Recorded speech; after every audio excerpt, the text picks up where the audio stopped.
Welcome to episode 80. Here's what's happened in the story so far.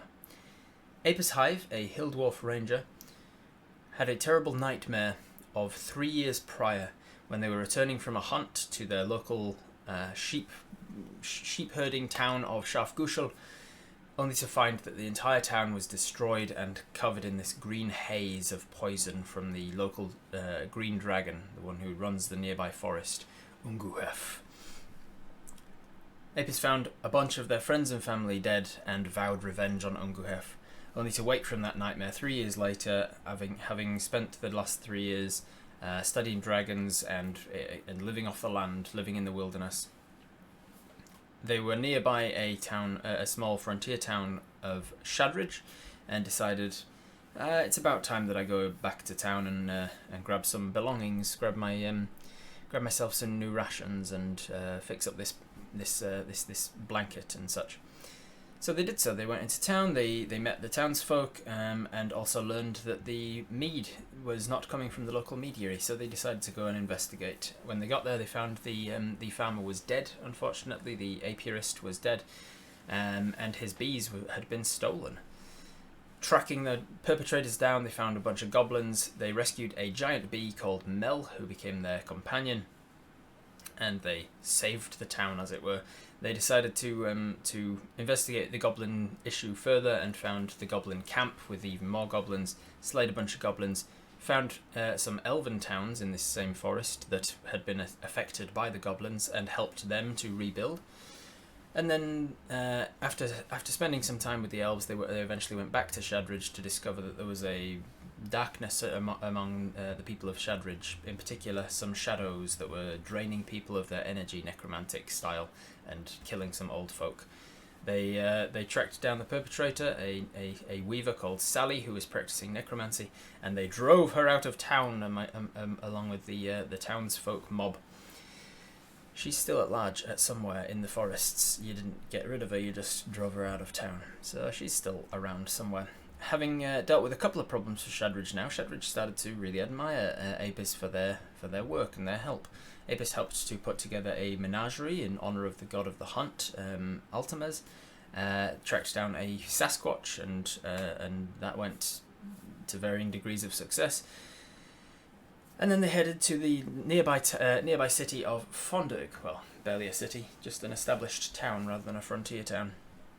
They went to the nearby town of Fondurg with a letter from the Knights of Gwosna saying, like, hey, we're free of all our troubles now. You can start sending supplies again. On the way, they met some bandits and a manticore, dealt with that. Opened up supply route between Fondurg and Shadridge again, and then arrived at Fondurg, finally, to discover that Fondurg was also beset with troubles. Who knew? In a game of Dungeons and Dragons with a bunch of like medieval type towns, they all seem to have problems just as you're arriving. What a coincidence!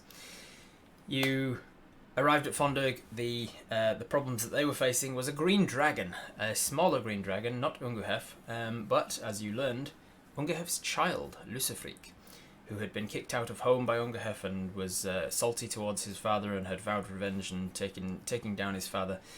You got captured by Lucifreak during the course of this and spent a few days in captivity, trying to earn his trust, trying to pretend like you were on the same page and, hey, I want to kill your father, you want to kill your father, let's team up, let's work together.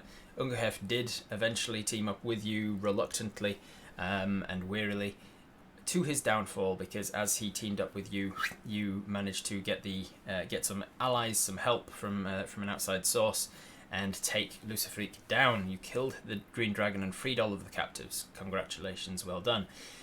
You then went back to Shadridge to say, hey, look, I just killed a dragon and freed Fondurg and blah blah blah.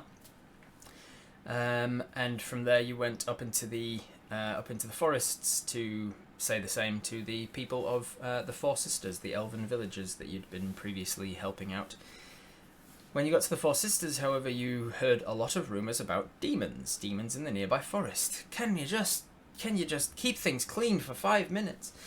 Why am I always cleaning up everybody's mess? There's always things going on, almost like it's a story with incessant plot hooks. You found that there was a bunch of demons nearby, and you met a gentleman called the Gravedigger who could see recently deceased and people with unfinished business, and he helped them to move on to bury their bodies and things. You went with the Gravedigger to the north a little bit into a section of this huge forest called the Great Expanse, and while in the Great Expanse, you used your newfound portally magic.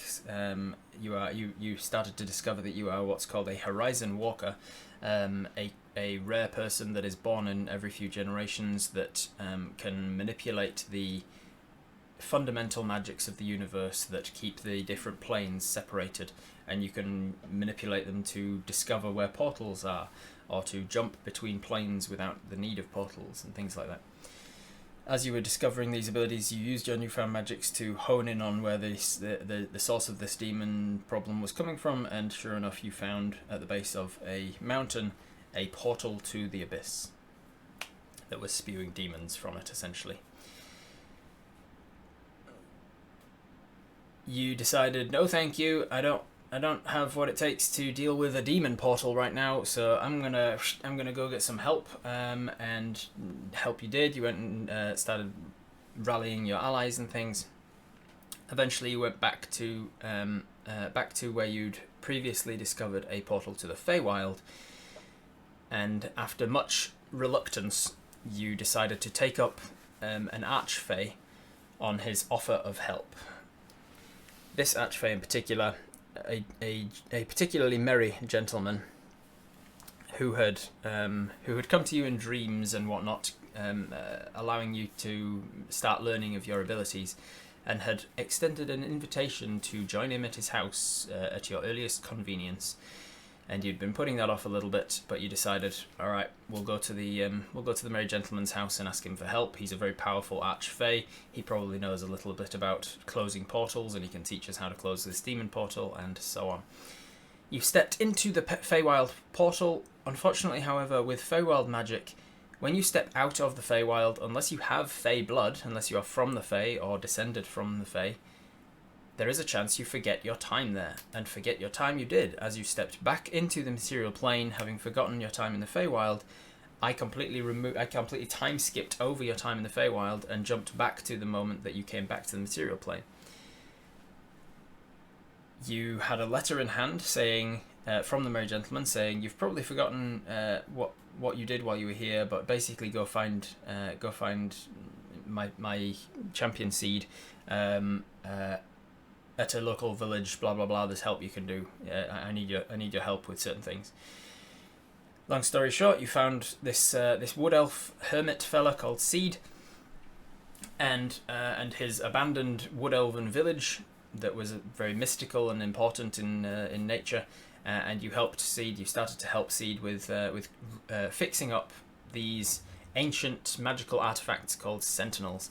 Basically, items, giant statues of the original founding elves who put protection over this magical, important village in the middle of a forest. And these sentinels stood as guardians of this village, and due to time and vandalism, they had been destroyed.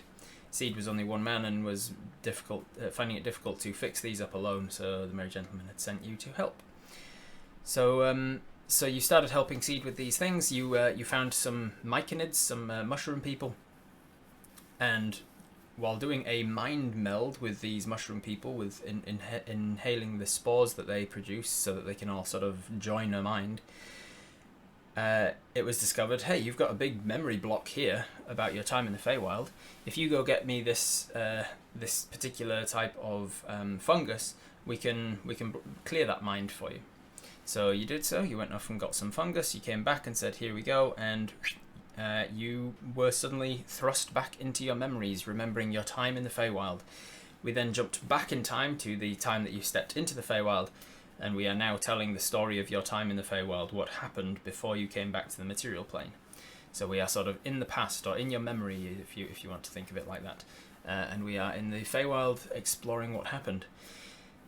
You first encountered some dragons that could sing in different ways to enchant you or frighten you or charm you or whatever, and They're known as earworms. You dealt with those. You met an Eladrin, a denizen of the Feywild, a sort of very elven elf kind of person. You went into the Eladrin's house and started talking to them and having some food with them and things, and they gave you a gift to give to the Merry Gentleman, a little box. And they said, give this jewellery box to the Merry Gentleman. They then took you to the coast and said the Merry Gentleman's over there on that island, but to get over the water to that island you need to take a ferry of sorts, a submarine ferry, and a giant fish came up onto the shore called a brainfish, and you got inside its belly and started giving it riddles, and by giving it riddles you can control it. That's how the brainfish works, and you managed to commandeer this brainfish to take you all the way over to the other island, where you met an elf, a wood elf called Farangol. Farangol has been hunting the Fae for various reasons. He's got his reasons, and he decided, yes, our reasons are enough in alignment that I will help you out temporarily. Come with me, I'll show you where the Merry Gentleman lives. As you were approaching the Merry Gentleman, Farangol said, what's that in the box, by the way? We should probably open it to make sure that it's not something dangerous before we give it to the Archfey. And open the box you did, and out came a little pixie. A little pixie called Picnic, who looked a little bit like a sunflower. The pixie had been trapped in the box for a little while, but had been trapped there because of what she claimed was innocent reasons, I suppose. She had been trying to steal from the Eladrin that you'd met, and he caught her, put her in a box, and the reasons for then giving that box to the Merry Gentleman is unclear as of yet.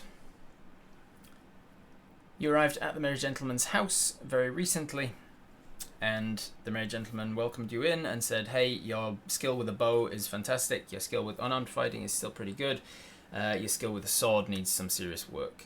So they trained you up. They said, look, there's a fellow I want you to meet.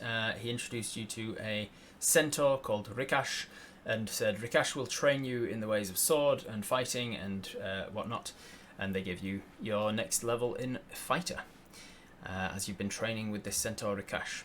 Meanwhile, Picnic and Farangol discovered they have a mutual dislike or a mutual distaste for another particular Archfey, an Archfey called the Jester, and so they've been working together while you've been training. They've been off working, talking through what they know about their mutual enemy. After training, you went back into the Merry Gentleman's abode, went to his library and started reading up books. You got a big stack of books that you want to read through, and you made your way through a couple of them before the dinner bell rang. Ding, ding, ding, ding. On your way to dinner, you discovered that you're going to be joined by a particular guest, another of the Archfey Council. You have learned in your time here that there are 12 Archfey on the Council. The Merry Gentleman is one of them, and another one that is going to be joining you for dinner tonight is a woman called the Wild Woman. You don't know a hell of a lot about her, but you're going to find out very shortly as you head to dinner. Obviously, there are a lot of details that I've left out, because we've been playing this for, what, like 3 years?